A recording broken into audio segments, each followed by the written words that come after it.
زندگی بہت چھوٹی ہے عزیزو. چاہیے تو یہ ہے کہ ہم جوانی میں اپنے خداوند کو یاد کریں، اسے قبول کریں اور اس کے ساتھ چلیں، تاکہ جس مقصد کے لیے اس نے ہمیں بھیجا ہے اس کا وہ مقصد پورا ہو اور اس کے کام میں ہم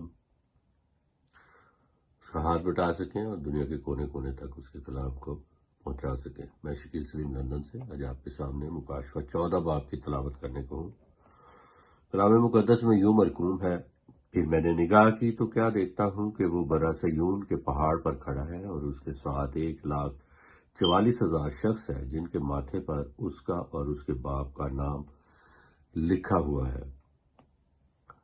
اور مجھے آسمان پر سے ایک ایسی آواز سنائی دی جو زور کے پانی اور بڑی گرج کی سی آواز تھی، اور جو آواز میں نے سنی وہ ایسی تھی جیسے بربط نواز بربط بجاتے ہوئے وہ تخت کے سامنے اور چاروں جانداروں اور بزرگوں کے آگے گویا ایک نیا گیت گا رہے تھے، اور ان 1,44,000 شخصوں کے سوا جو دنیا میں سے خرید دیے گئے تھے کوئی اس گیت کو نہ سیکھ سکا. یہ وہ ہیں جو عورت کے ساتھ آلودہ نہیں ہوئے بلکہ کنوارے ہیں. یہ وہ ہیں جو برا کے پیچھے پیچھے چلتے ہیں جہاں کہیں وہ جاتا ہے. یہ خدا اور برا کے لیے پہلے پھال ہونے کے واسطے آدمیوں میں سے خرید دیے گئے ہیں، اور ان کے منہ سے کبھی جھوٹ نہ نکلا تھا. وہ بے عیب ہے. پھر میں نے ایک اور فرشتہ کو آسمان کے بیچ میں اڑتے ہوئے دیکھا جس کے پاس زمین کے رہنے والوں کی ہر قوم اور قبیلے اور اہل زمان اور امت کے سننے کے لیے ابدی خوشخبری تھی. اور اس نے بڑی آواز سے کہا کہ خدا سے ڈرو اور اس کی تمجید کرو، کیونکہ اس کی عدالت کا وقت آ پہنچا ہے، اور اسی کی عبادت کرو جس نے آسمان اور زمین اور سمندر اور پانی کے چشمے پیدا کیے. پھر اس کے بعد ایک اور دوسرا فرشتہ یہ کہتا ہوا آیا کہ گر پڑا وہ بڑا شہر بابل، گر پڑا جس نے اپنی حرام کاری کی غضبناک میں تمام قوموں کو پلائی. پھر ان کے بعد ایک اور تیسرے فرشتے نے آ کر بڑی آواز سے کہا کہ جو کوئی اس حیوان اور اس کے بت کی پرستش کرے اور اپنے ماتھے یا اپنے ہاتھ پر اس کی چھاپ لے لے، وہ خدا کے قہر کی اس خالص مے کو پیے گا جو اس کے غضب کے پیالہ میں بھری ہوئی ہے، اور پاک فرشتوں کے سامنے اور برا کے سامنے آگ اور گندک کے عذاب میں مبتلا ہوگا.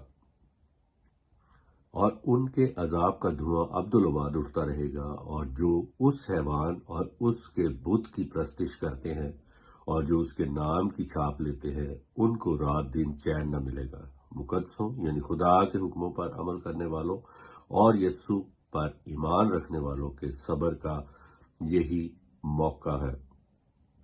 پھر میں نے آسمان میں سے یہ آواز سنی کہ لکھا ہے مبارک ہے وہ مردے جو اب سے خداوند میں مرتے ہیں. روح فرماتا ہے بے شک، کیونکہ وہ اپنی محنتوں سے آرام پائیں گے اور ان کے اعمال ان کے ساتھ ساتھ ہوتے ہیں.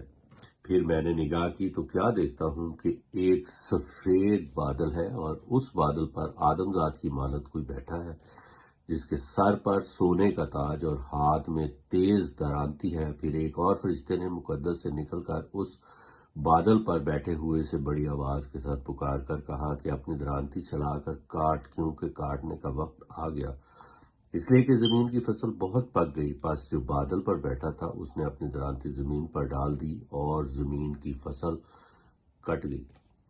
پھر ایک اور فرشتے اس مقدس میں سے نکلا جو آسمان پر ہے، اس کے پاس بھی تیز درانتی تھی. پھر ایک اور فرشتہ قربان گاہ سے نکل کر جس کا آگ پر اختیار تھا، اس نے تیز درانتی والے سے بڑی آواز سے کہا کہ اپنی درانتی چلا کر زمین کے انگور کے درخت کے گچھے کاٹ لے، کیونکہ اس کے انگور بالکل پک گئے ہیں. اور اس فرشتے نے اپنی درانتی زمین پر ڈال دی اور زمین کے انگور کے درخت کی فصل کاٹ کر خدا کے قہر کے بڑے حوض میں ڈال دی. اور شہر کے باہر اس حوض میں انگور روندے گئے، اور حوض میں سے اتنا خون نکلا کہ گھوڑے کی لگاموں تک پہنچ گیا اور 1600 فرلانگ تک بہہ نکلا. خداوند کے پاک کلام کے پڑھے سنے سمجھے جانے پر خداوند کی برکت ہو۔